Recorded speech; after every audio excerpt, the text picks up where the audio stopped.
El primer capítulo de Daniel estableció la base y el fundamento que todo cristiano debe tener en base a sus principios. Sin fidelidad no hay prosperidad. Daniel fue fiel aún en circunstancias adversas. ¿Cuán fiel eres tú, a pesar de que todo esté en tu contra? La fidelidad no depende de situaciones. La fidelidad es una decisión que se toma en el corazón. Daniel decidió ser fiel a Dios en el lugar donde esté y aunque no entienda muchas cosas, tú y yo debemos tomar la misma decisión. El capítulo 1 de Daniel habla acerca de un grande conflicto. El capítulo 2 de Daniel establece una profecía que nos acompañará los próximos capítulos de este libro. Bienvenido, está comenzando Biblia Fácil, Daniel.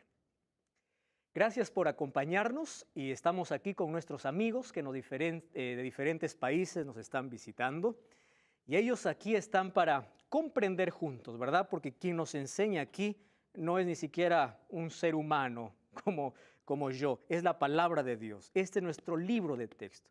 Y cuando la palabra de Dios se abre, siempre hay una revelación para nuestra vida. Y este libro se abre cada vez que nosotros oramos. El tema de hoy será una estatua imponente y para hablar sobre este tema vamos a orar.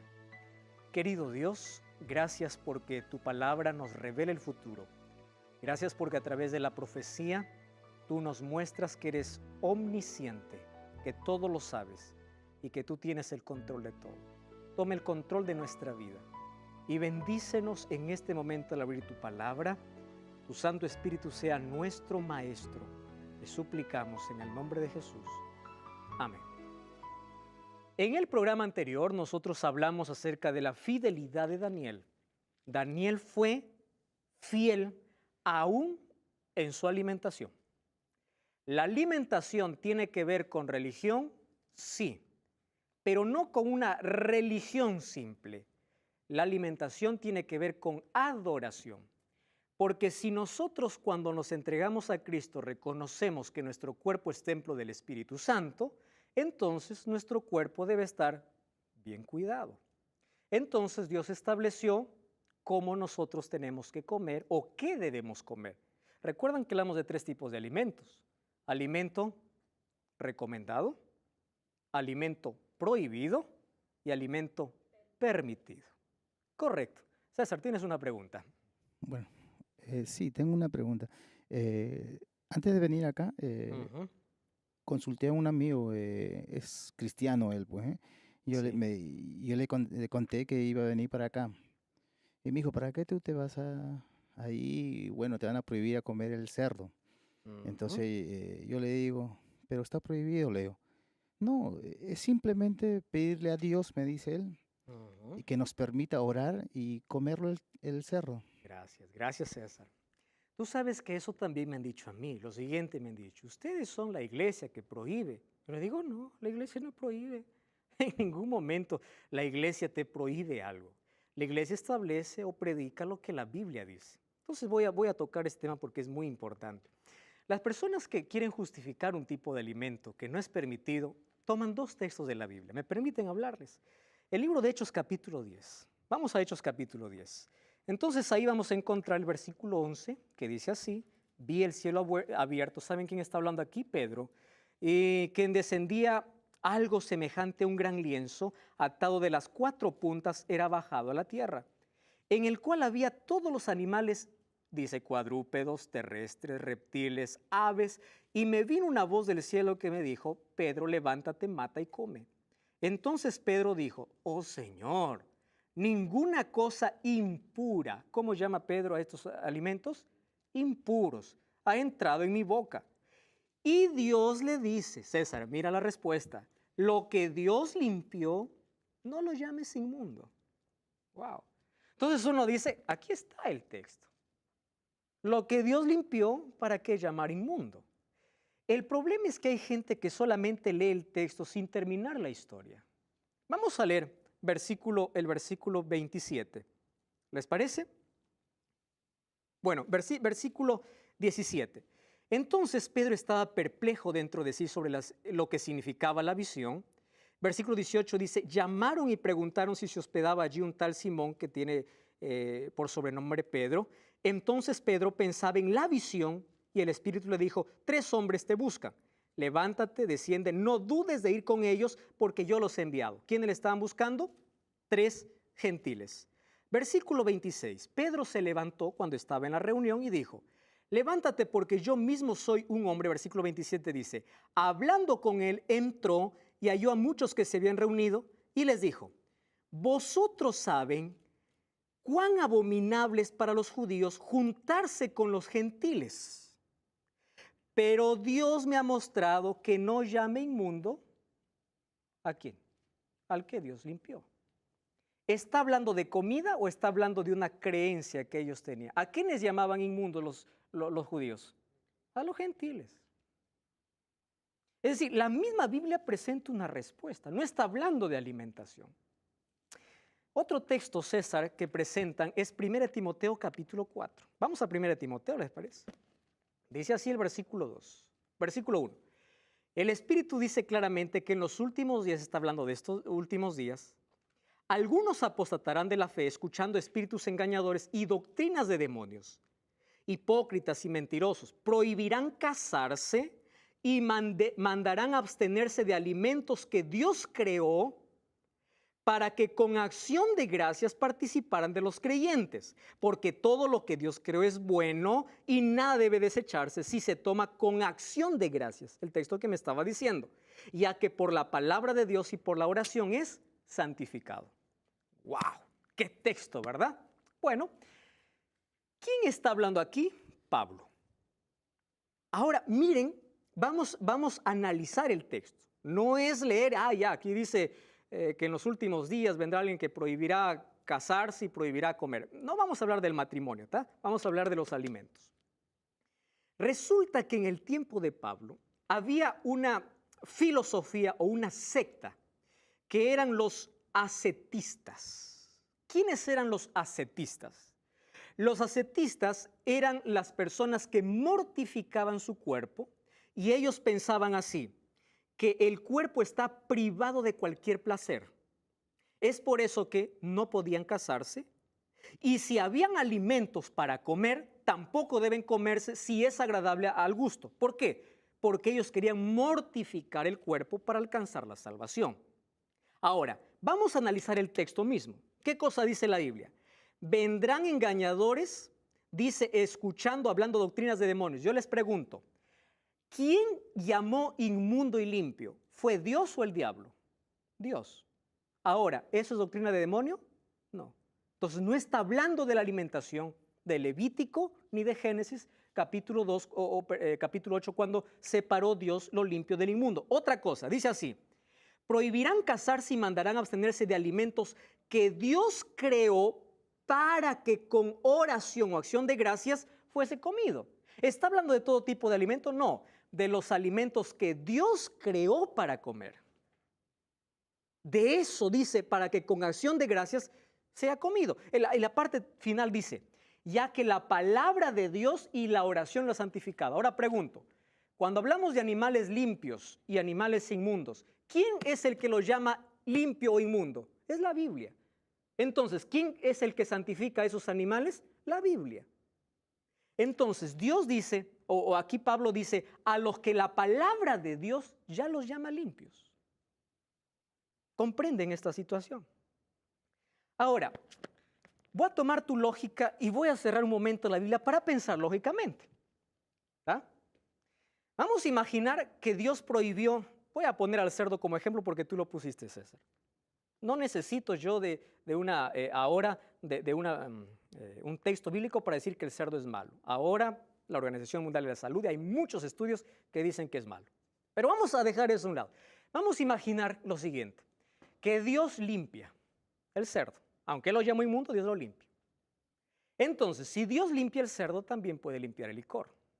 También puede limpiar la droga.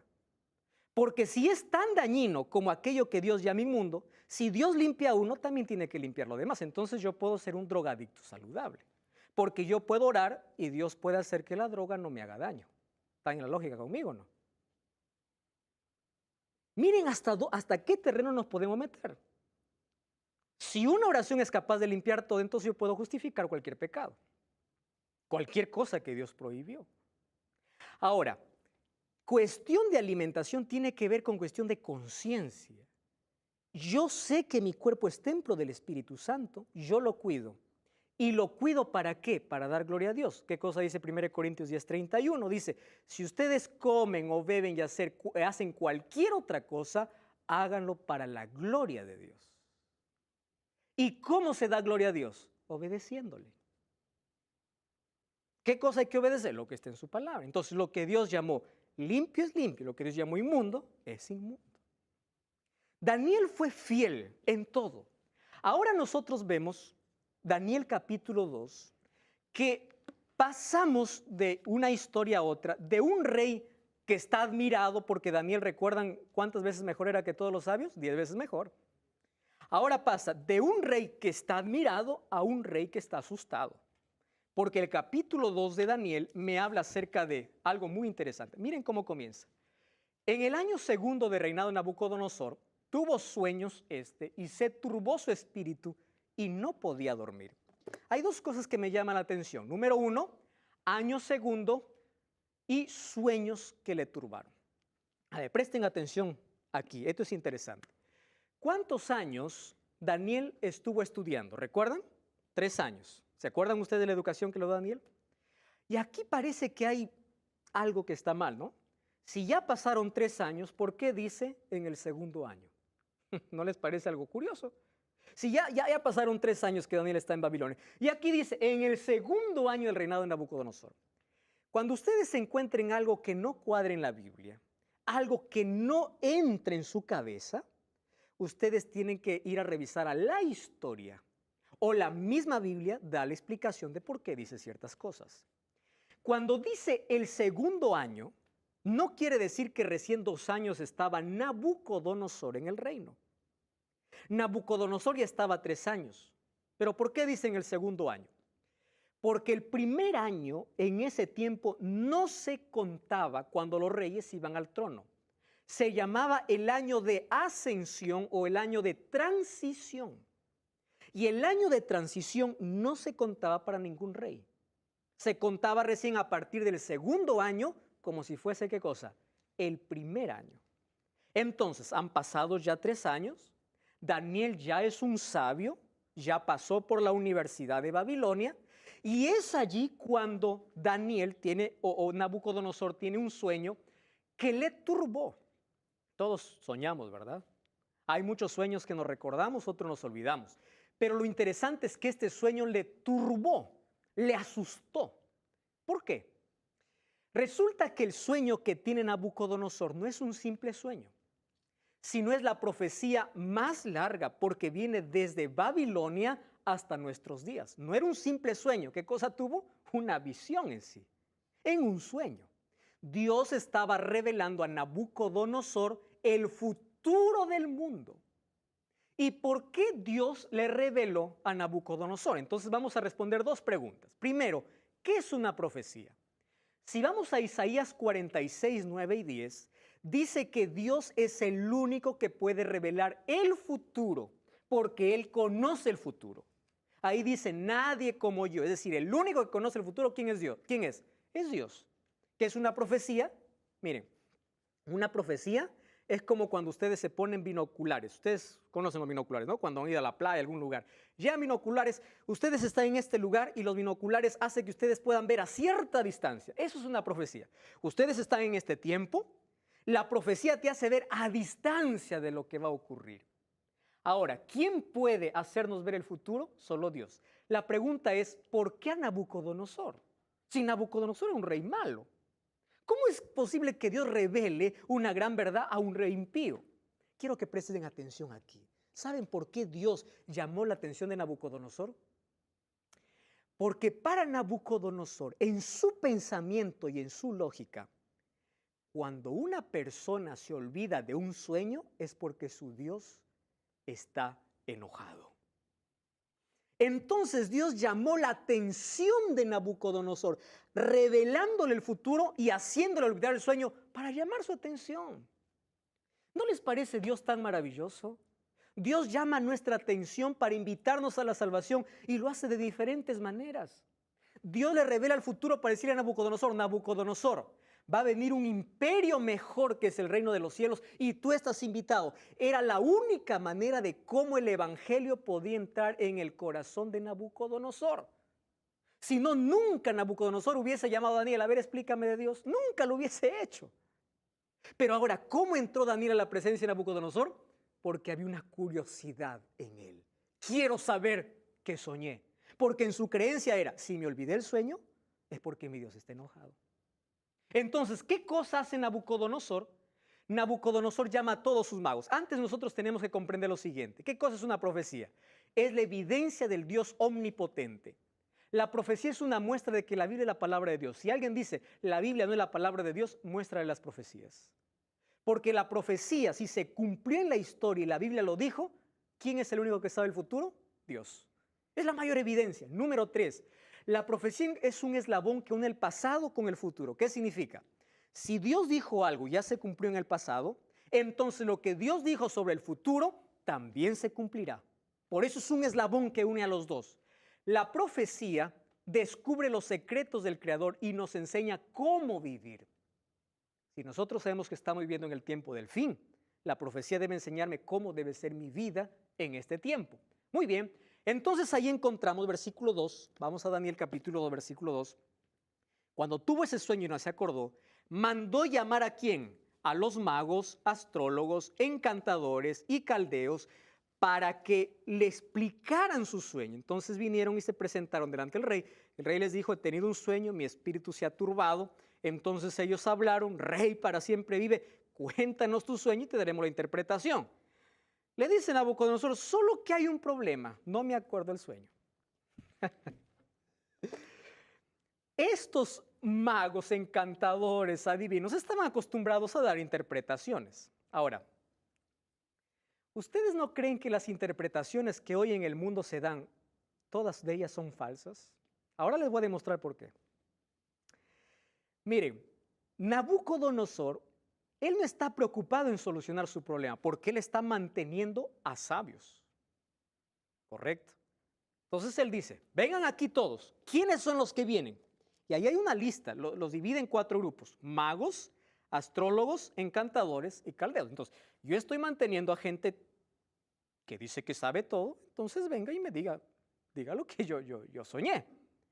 Solo que cuando vinieron le dijeron, ¿cuál es el sueño? Dicen, no, pues, si ustedes son realmente sabios, adivinen qué soñé. No me acuerdo. Lo que está pidiendo Nabucodonosor es imposible. ¿Quiénes son los magos? ¿Saben quién es un mago? En el tiempo de Nabucodonosor. Era gente que colocaba un poco de aceite en el agua. Y según la forma que tenía el aceite en el agua, así predecían el futuro. Tomaban hígados de animales, cocinaban los hígados. Y según la forma que tenían los hígados cocinados en el agua, era la manera como predecía el futuro. ¿Acaso no encontramos tanto charlatán hoy en día haciendo cualquier cosa diciendo, aquí puedo ver tu futuro en la línea de tu mano? Número 2, astrólogos. ¿Quiénes son los astrólogos? Aquellos que piensan que el futuro está en el movimiento de los astros. Gran parte de los nombres a las constelaciones lo dieron los babilonios. Ellos pensaban que el futuro se describe ¿dónde? En las estrellas. Los otros estaban en el agua, otros estaban mirando las estrellas. ¿Quiénes eran los encantadores? Los encantadores eran aquellos que decían tener comunicación con los muertos. Digamos, son los espiritistas, ¿no? Voy a comunicarme, a ver, ¿quieres saber qué dice tu mamá desde el más allá? ¿Verdad? Estos decían tener comunicación con los muertos para revelar el futuro. ¿Y quiénes eran los caldeos? Ojo, los caldeos eran los filósofos, eran los científicos y los matemáticos. Entonces aquí tenemos una variedad de conocimiento. Científicos, matemáticos, astrólogos, tenemos a qué más, encantadores, tenemos a magos. Es decir, aquí está el cerebro de Babilonia. Interprétenme, díganme qué cosa es lo que yo soñé. ¿Qué cosa ocurrió entonces? La Biblia, en el libro de Deuteronomio capítulo 19, versículo 8, 9 y 10, ¿qué cosa Dios había dicho a su pueblo? Ninguno de ustedes ocupe ningún mago, ni astrólogo, ni encantador, porque todos son abominables delante de mis ojos. ¿Y por qué Dios llama abominables? Aquí no estamos hablando acerca de la línea del conocimiento, sino de aquellos que dicen tener contacto con el más allá, de aquellos que siguen los astros, de aquellos que dicen que el futuro está en la línea de las manos o en el hígado de un animal. ¿Por qué esa abominación a Jehová? ¿Saben por qué? Porque ninguno de ellos trabaja con Dios. Yo conozco personas que son sinceras y dicen, algo mal me han hecho, tengo que ir a un hechicero, tengo que ir a un brujo. Y ellos oran, dice, un día una persona dijo, pastor, ellos trabajan con Dios, ellos oran, dicen el Padre Nuestro, ¿cómo va a decir que ellos son del diablo? Mira, yo te voy a demostrar lo siguiente. Versículo 10 dice así, entonces, versículo 10 dice, los caldeos respondieron delante del rey. No hay hombre sobre la tierra que pueda aclarar el asunto del rey. Versículo 11, porque el asunto que el rey dice es difícil. No hay quien lo pueda declarar, salvo. ¿Quién? Los dioses cuya morada no es con los hombres. ¿De quién está hablando aquí? Del Dios de Daniel. En otras palabras, los brujos, los hechiceros, los encantadores, ¿tienen contacto con Dios? No. Porque si lo tuvieran estos vagos, ¿qué dijeran? Nosotros preguntamos a ese Dios. ¿Qué dijeron? No. Nosotros consultamos a otro Dios. El único que puede descifrar esto es un Dios al cual nosotros no tenemos relación. ¿De qué Dios están hablando? De ese Dios verdadero. Ahora fíjense una cosa. El rey es un rey temperamental, ¿verdad? Y dice así, si ustedes no me dicen lo que yo soñé, yo estoy manteniendo en vano, todos ustedes van a ser muertos. Y dio un decreto de muerte. ¿Para quién? Para todos los sabios de Babilonia. ¿Quién se había graduado recién como sabio? ¿Recuerdan? Daniel. ¿Quién más? Sus amigos. Entonces, la orden que dio el rey, ¿a quién involucró? A Daniel y sus amigos. Solo que aquí Daniel tiene dos características importantes en su vida. Dice el versículo 14 que con sabiduría y prudencia habló allí al jefe, Arioc, y le dice, yo necesito hablar con el rey. Daniel ya se había ganado la simpatía del rey. ¿Recuerdan por qué? Porque él era 10 veces mejor. Ya se había ganado la simpatía. Entonces, él usó la prudencia, queridos. Prudencia para hablar. Prudencia para actuar. Tacto. ¿Eso cómo se llama? Sabiduría. Ahora fíjense lo que hace. Versículo 18. Miren lo que hace Daniel en el versículo 18. 2:18 de Daniel. Entonces se fue a pedir misericordia del Dios del cielo sobre este misterio. ¿A dónde fue Daniel? A orar. Él hizo de la oración no un último recurso, sino su estilo de vida. ¿Cómo solucionaba Daniel sus problemas? Orando. Él sabía que la distancia entre un problema y la solución es la distancia de tus rodillas hacia el suelo. Ahí está la solución. Entonces él pide tiempo al rey para orar. La oración es el único lugar donde tus cargas cambian de hombro. Yo te pregunto, ¿a dónde vas cuando estás desesperado? ¿La oración es el último recurso en tu vida o es parte de tu estilo de vida? ¿Tú oras a Dios de todo corazón o solo has aprendido un rezo que lo repites sin ni siquiera saber lo que dices? Daniel me enseña que la solución para cualquier problema es la oración. Y la oración no debe ser el último recurso, debe ser lo primero que yo busco en la vida. No cambies el canal. Vamos a una breve pausa y ya regresamos con Biblia Fácil. ¿Qué tal? Me llamo Víctor González, soy de Asunción, Paraguay, tengo 31 años y Tengo 4 hermanas y yo soy el único hijo varón. Somos 5 en total. Y bueno, yo me dedico a la construcción. Trabajo con el señor Guerrero y llegué a Biblia Fácil mediante ellos, mediante el señor Guerrero. Su hijo estuvo la temporada pasada y me invitó, ¿verdad? Para ir en el culto con ellos, en la iglesia. Al principio no le hice mucho caso, ¿verdad? Estaba siempre había un pretexto o algo por que no me pude ir. Después un día me hice de tiempo, bien me decidí bien, salí temprano de casa, me fui a su casa, pasamos bien ahí, llegó el pastor a enseñar a la Biblia y me dijo que si me gustaba que podíamos ver para venir aquí, a Biblia Fácil. Después así me contactó Miguel y me dijo que sí quería venir, quería aprender. La verdad que no sé nada, ¿verdad? Sin aprender nada, sin saber nada, vengo aquí. Y gracias a Dios estoy aprendiendo mucho. Gracias a Biblia Fácil, a la familia Guerrero, que gracias a Dios tengo la oportunidad de estar acá, de aprender más la Biblia, ¿verdad? Sí. Y espero seguir aprendiendo, volver a participar, a asistir a la iglesia, para aprender más de la Biblia. Bueno, mi nombre es César Benavides, vengo de Ecuador, Quito, la capital. Vengo de una familia conformada de 6 personas. Tengo 4 hermanos, todos son hombres. Me dedico al área de importaciones en Ecuador. Manejo la área de compras nacionales igual. Hago la coordinación de los embarques.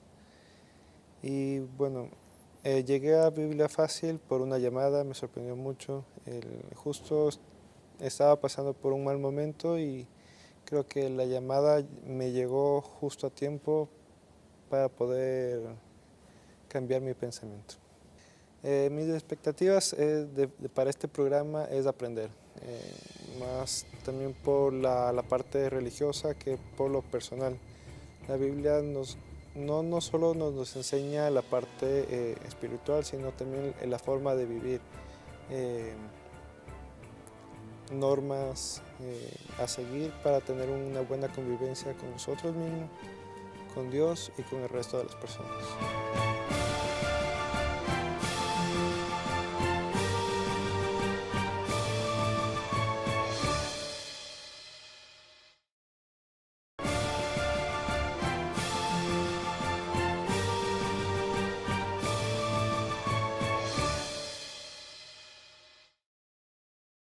Gracias por estar allí, ya regresamos, esto es Biblia Fácil, hoy tenemos un regalo para ti, tenemos el curso bíblico Biblia Fácil Daniel.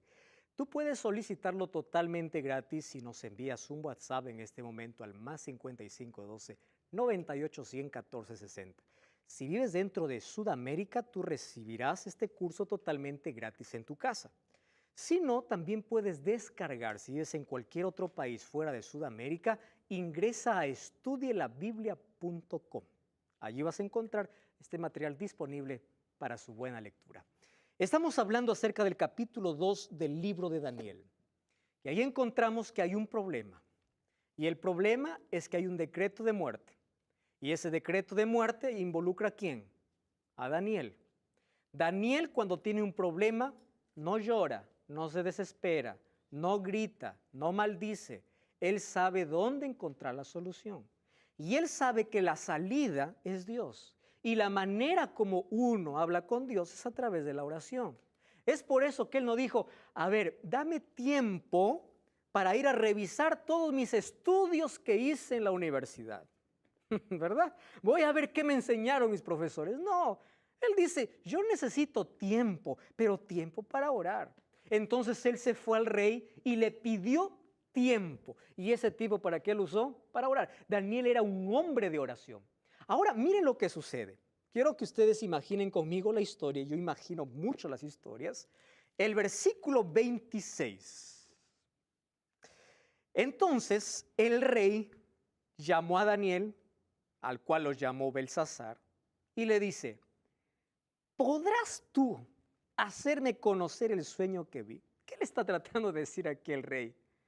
Mira, mira, Danielito, imagino al rey, ¿no? Sentado allí sobre su silla, allí con la mano en el mentón, mirando a Daniel, un muchachito que recién había salido de la universidad. Diciendo, Daniel, mira, Daniel, primero no te voy a desanimar, pero aquí han estado gente más adulta. Aquí han estado los grandes matemáticos, filósofos, los astrólogos. ¿Podrás tú? ¿Qué cosa está haciendo? Minimizando a Daniel. Tú podrás hacer eso.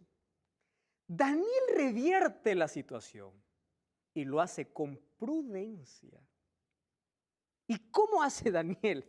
El versículo 27 dice Daniel responde así, con mucho respeto, por supuesto, el misterio que el rey demanda, ni sabios, ni astrólogos, ni magos, ni adivinos lo pueden revelar, pero hay un Dios en los cielos que revela los misterios, y él ha hecho saber al rey Nabucodonosor lo que ha de acontecer. A ver, ¿qué cosa está diciendo Daniel?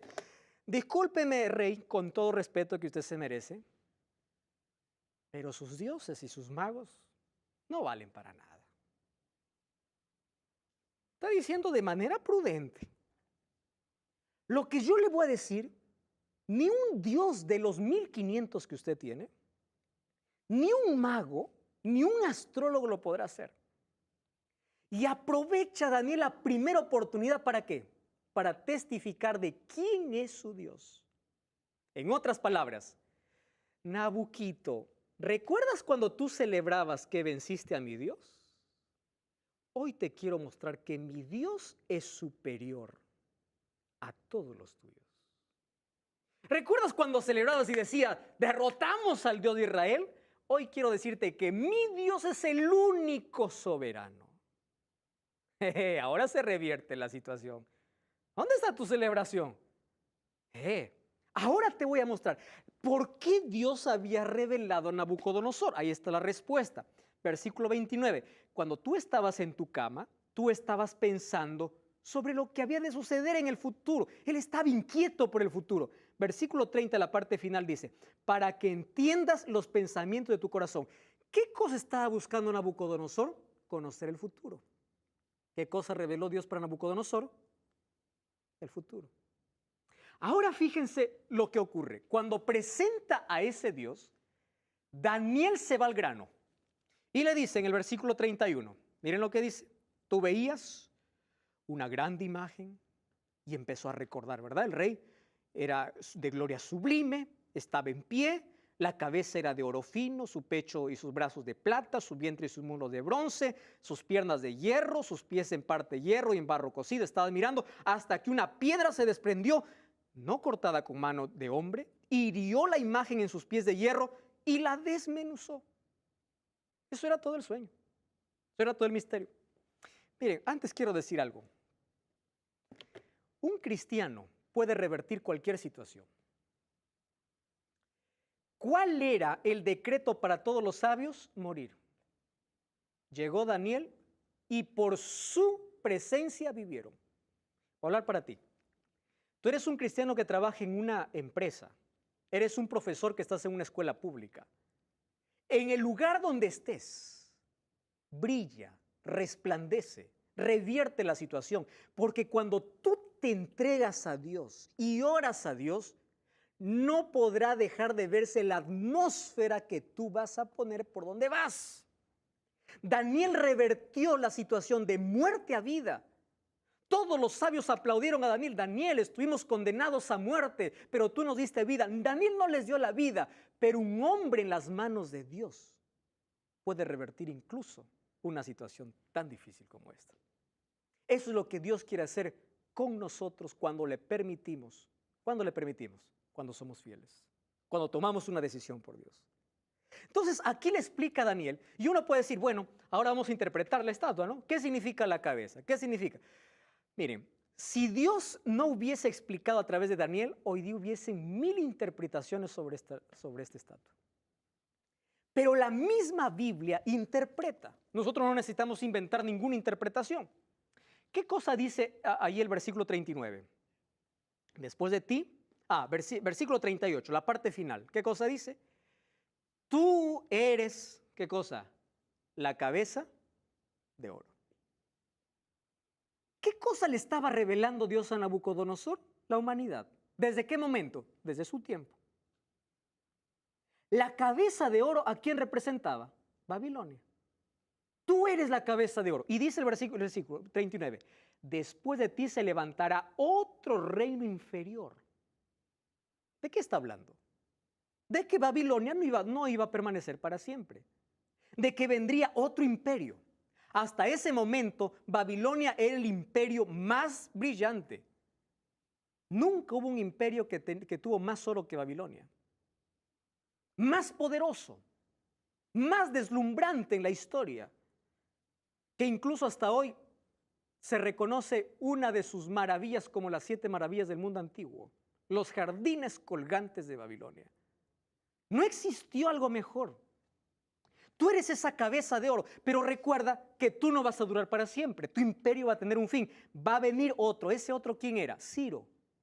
Heródoto, padre de la historia, registra cómo Ciro, Medo y Persia, a través de Ciro, entra a conquistar Babilonia en el año 539, cuando todos estaban en una borrachera. Eso lo veremos en los próximos capítulos.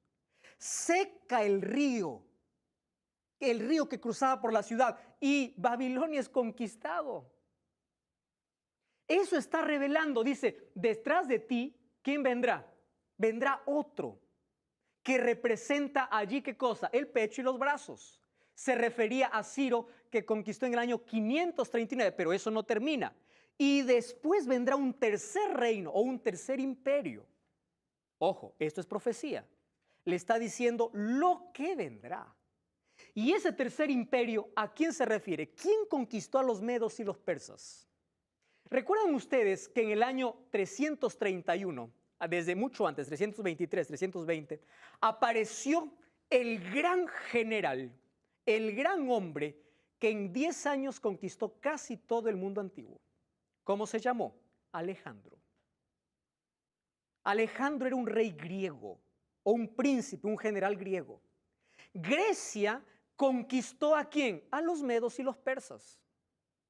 Allá en la batalla de Arbelas conquistó a los medos y los persas.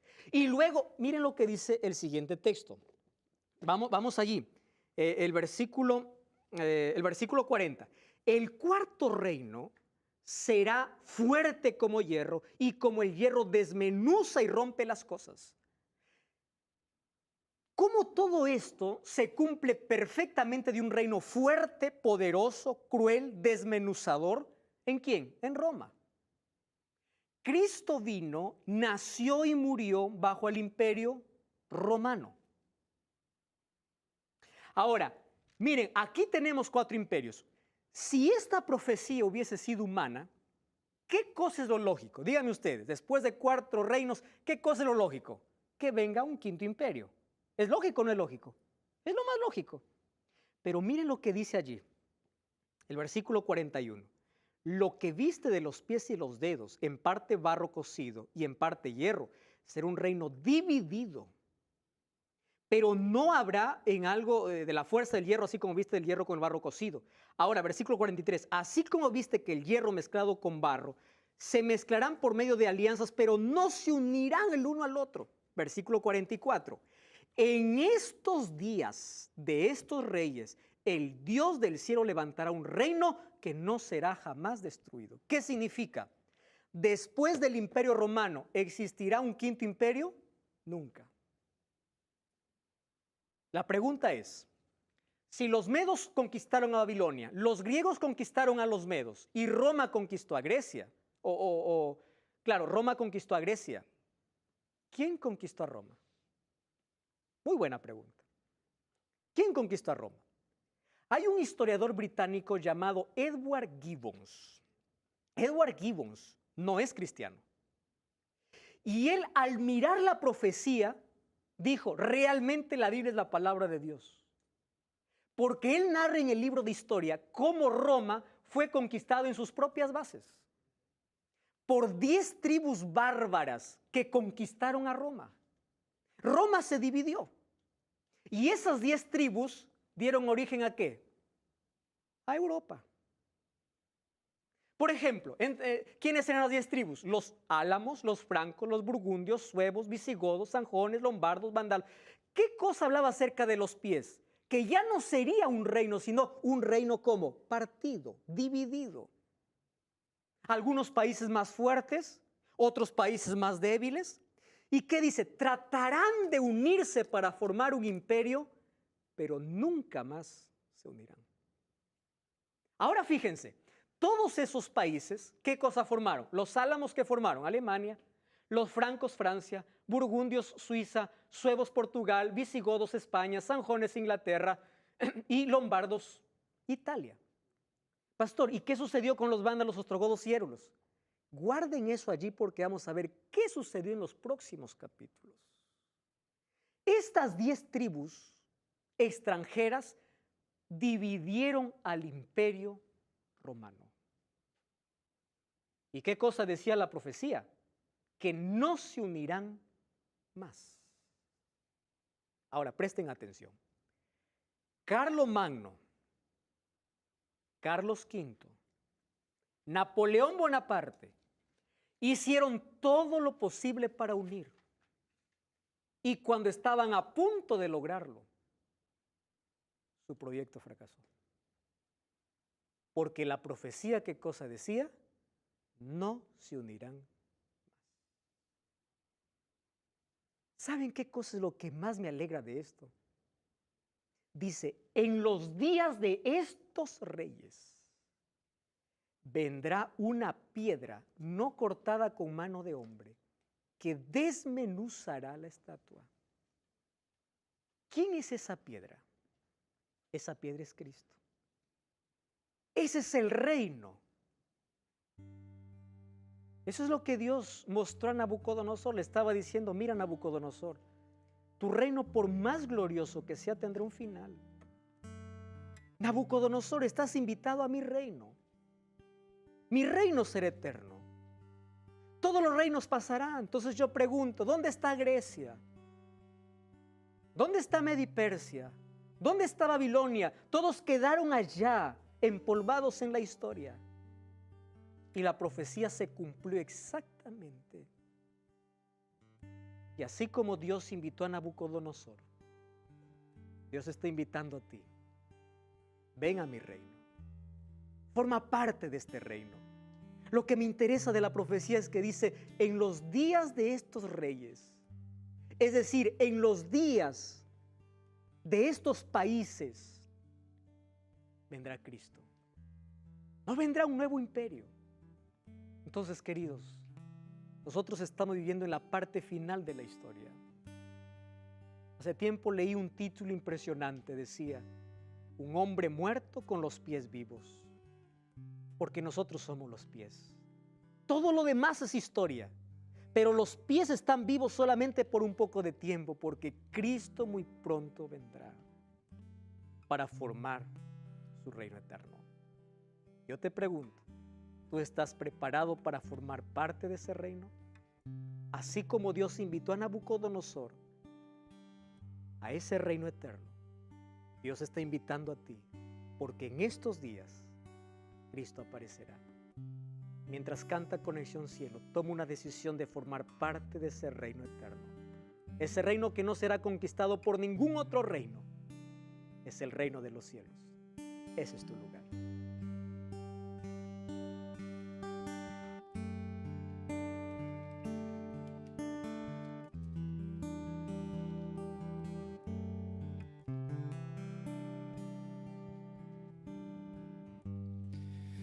Pregunta del millón que muchos se hacen hoy, se puede responder con un poco de fe. ¿De dónde vengo yo? Tendré un creador, tendrá algún final la humanidad. Ni pensarlo, dijo Dios. Por ti moriré. Yo sé Que Él resucitó y dijo: vendré otra vez. Yo creeré en esas palabras. Yo te esperaré. Mi corazón está seguro de que tú vas a volver. Yo esperaré ese momento cuando el cielo se abrirá y te veré. Y en todo este tiempo Que me queda por vivir, yo te estaré esperando, siendo un mejor lugar en para que en Él puedas vivir. Dios es mi creador, Él me diseñó y puso en mi interior más que una razón para tener fe, para así creer que tú eres real en mi caminar. Tú estás conmigo en todas partes. Te doy mi interior Y así podré respirar profundo. el aire de tu amor. Yo te esperaré. Mi corazón está seguro de que tú vas a volver. Yo esperaré ese momento cuando el cielo se abrirá y te veré.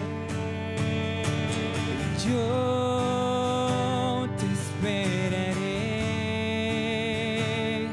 Mi corazón está completo solamente con saber que Tú vas a volver para encontrarte con tu pueblo. Ven, regresa otra vez.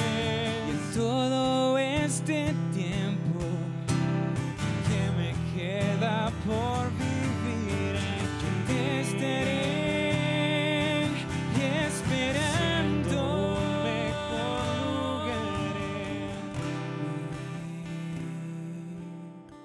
Para que en Él puedas vivir.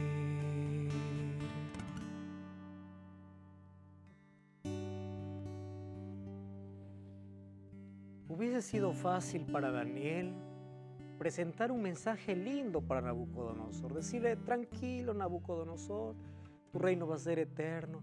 Porque hay tanta gente que les gusta escuchar mensajes, aunque sean mentiras, pero mensajes que le hacen crecer su ego.